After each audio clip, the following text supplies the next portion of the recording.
श्रीकृष्णाय परब्रह्मणे नमः। श्रीमद्भगवद्गीताध्यानश्लोकाः। नमोऽस्तु ते व्यासविशालबुद्धे पुल्लारविन्दायतपत्रनेत्र येन त्वया भारततैलपूर्णः प्रज्वालितो ज्ञानमयप्रदीपः प्रपन्नपारिजाताय स्तोत्रवेत्रैकपाणये ज्ञानमुद्राय कृष्णाय गीतामृतदुहे नमः। सर्वोपनिषदो गावो दोक्ता गोपालनन्दनः पार्थो वत्सत्सुधीर्भोक्ता दुक्तं गीतामृतं महत्। वसुदेवसुतं देवं कंसचाणूरमर्दनं देवकी परमानन्दं कृष्णं वन्दे जगद्गुरुम्।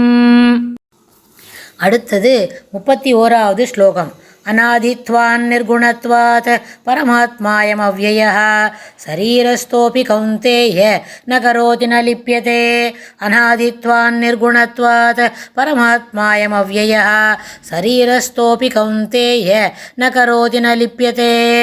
இந்த ஸ்லோகத்தில் பெருமாள் என்ன சொல்கிறாருன்னு கேட்டால், அர்ஜுனனை கூப்பிட்றார். கௌந்தேய சரீரஸ்தோபி கௌந்தேய, கௌந்தேயன்னா குந்தி புத்திரனே அர்ஜுனா அப்படின்னு கூப்பிட்றார்.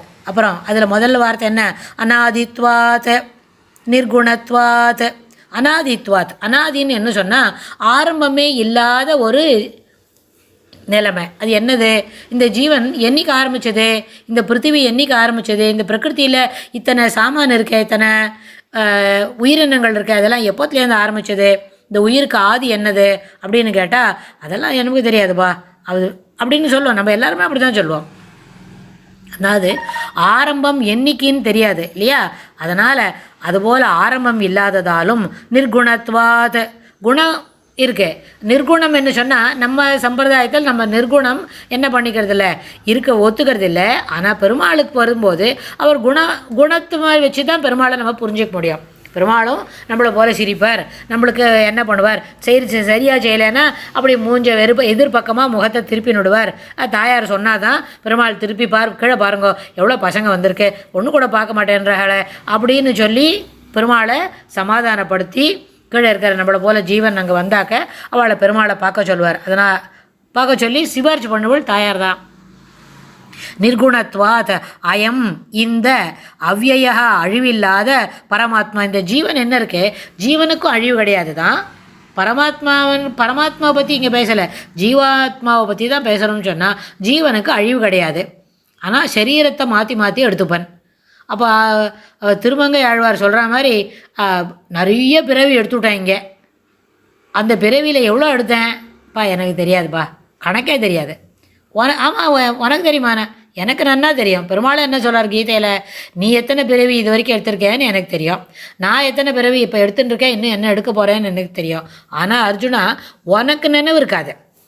ஏன்னா இப்போ நம்மளே யோசனை பண்ணி பாருங்க, போன ஜென்மத்தில் நம்ம என்னவாக இருந்தோம்னு நம்ம நினச்சுனுட்டோமான அது நம்மளுக்கு நினைவு இருந்தால் அவளை போய் பார்க்கணும்னு நமக்கு தோணும். அதுவே அவளுக்கே நம்மளுக்கு தோணும்.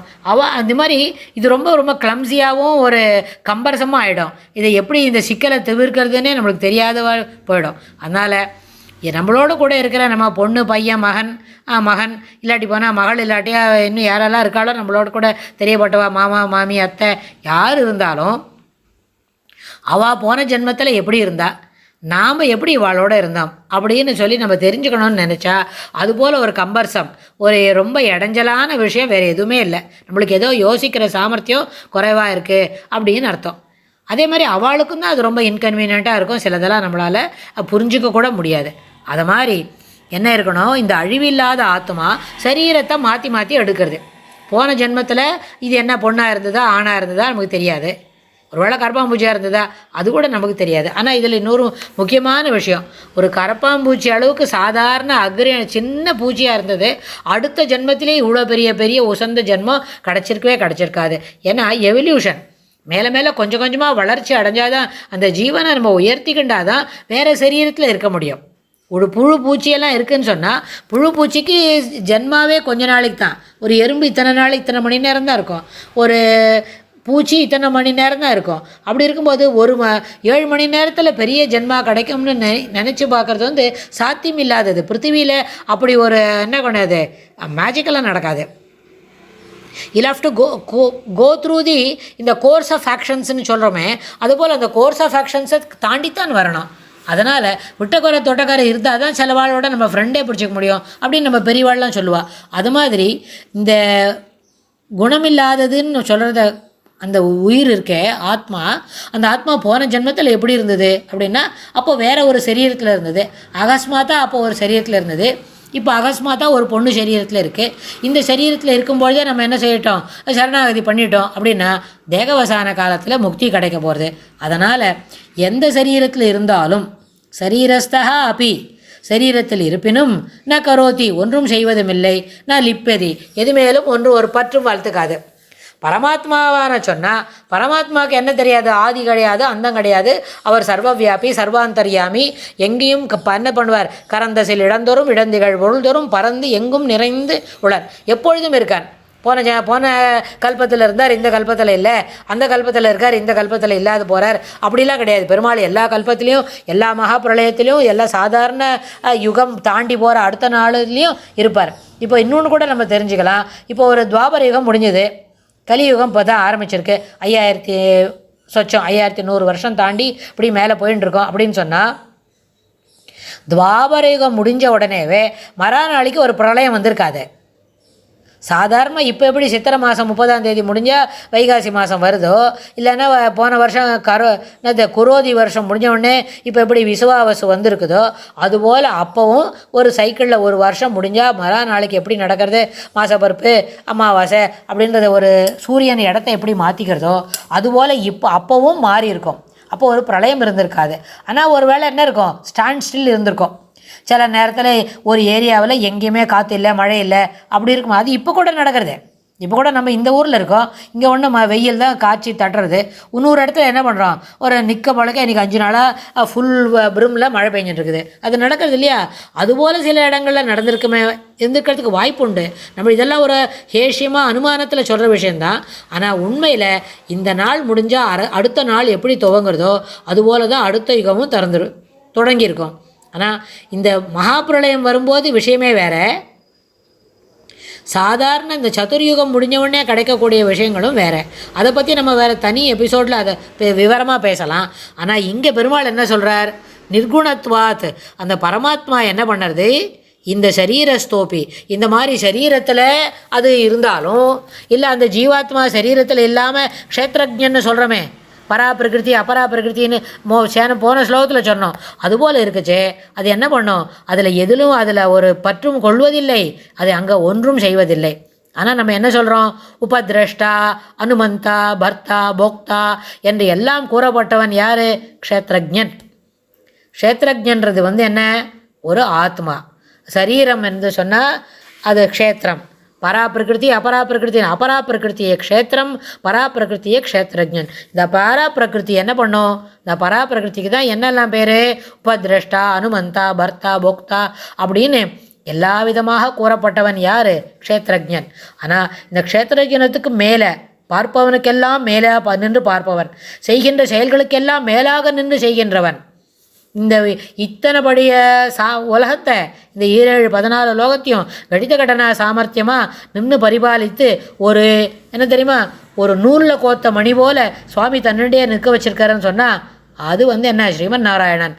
அந்த ஜீவன் என்ன பண்ணோம், இந்த ஜீவன் அங்கே போய் சரணாகதி பண்ண, கிருஷ்ணா காப்பாற்று அப்படின்னு கேட்கணும். கேட்டால் நிச்சயமாக அந்த சாமியாபத்தியில் சுவாமி நம்மளுக்கு இடம் கொடுப்பார். அதுக்கு எப்படி போகணும், போகிறதுக்கு ரூட் என்ன, ஆச்சாரியர் அனுகிரகத்தை பரிபூர்ணமாக பிடிச்சிக்கணும். ஆச்சாரியர் அனுகிரகத்தை போய் கேட்டு வாங்கணும்.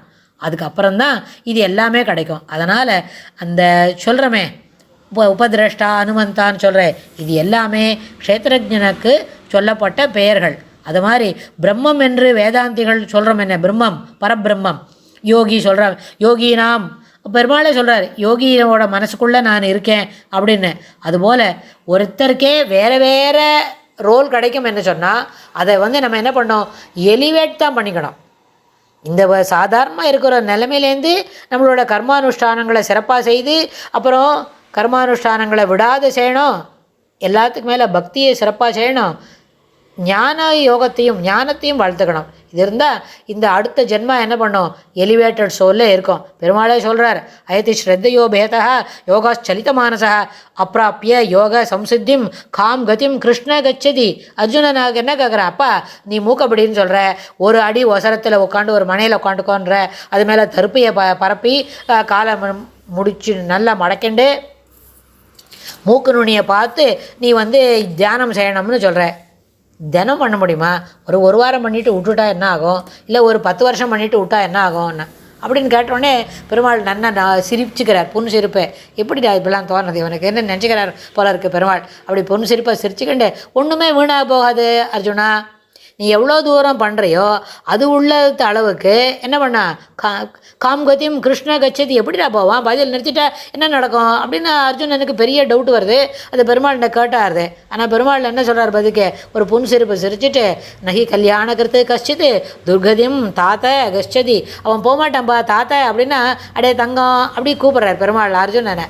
தாத்த தெரிஞ்சுக்கோ அப்படின்னு என்னன்னு கூப்பிட்றாரு, துர்கத்தியும் கெட்டகதிக்கு போக மாட்டான். அதுக்கு பதில் அவனுக்கு என்ன பண்ணோம், ஸ்ரீமதாம் கேகே யோக பிரஷ்டோ அபிஜாயத்தை, இந்த யோகத்தை பாதியில் விட்டத்துக்கு அபிஜாயத்தை அடுத்த பிரிவில் அவனுக்கு ஸ்ரீமதாம் கேகே பெரிய வீட்டில் பெரிய நல்ல வசதியாக இருப்பான். எந்த வசதி, இப்போ விட்டு போன யோகத்தை ஏற்கனவே சில பேர் தொடர்ந்து பண்ணிட்டு இருப்பாங்கள்ல, அதுபோல் வீட்டில் தொடர்ந்து இருந்துட்டு இந்த வேலைகளை அவனால் தொடர்ந்து செய்ய முடியுமா இருக்கும். அதனால் எந்த ஒரு காரியமும் எந்த ஒரு வினையும் என்ன பண்ணாது, தவறுதலாக போகாது, பிழையாக போகாது, இன்னும் நம்ம வார்த்தையில் சொல்லணும்னா வேஸ்ட்டாகவே போகாது. எந்த முயற்சியை நன்முயற்சிகள் அனைத்தும் பலன் தரும். இப்போவே தரும், இல்லை போனால் அடுத்த ஜென்மாவில் நிச்சயமாக தரும். அதனால் எந்த நன்முயற்சியும் விடாமல் செய்ய வேண்டும். இதில் முக்கியமானது என்ன, இந்த எல்லா வேலைகளும் தொடர்ந்து செய்கிறதுனால இந்த நன்முயற்சிகள் எப்பொழுதும் நம்மோடு தொடர்ந்து வந்து கொண்டு இருக்கும்.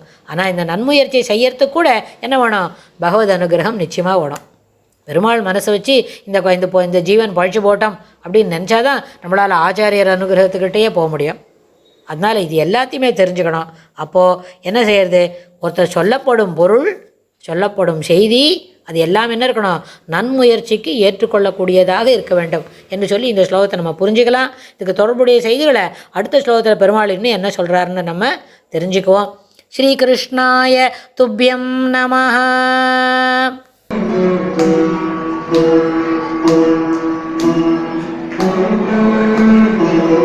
Thank you.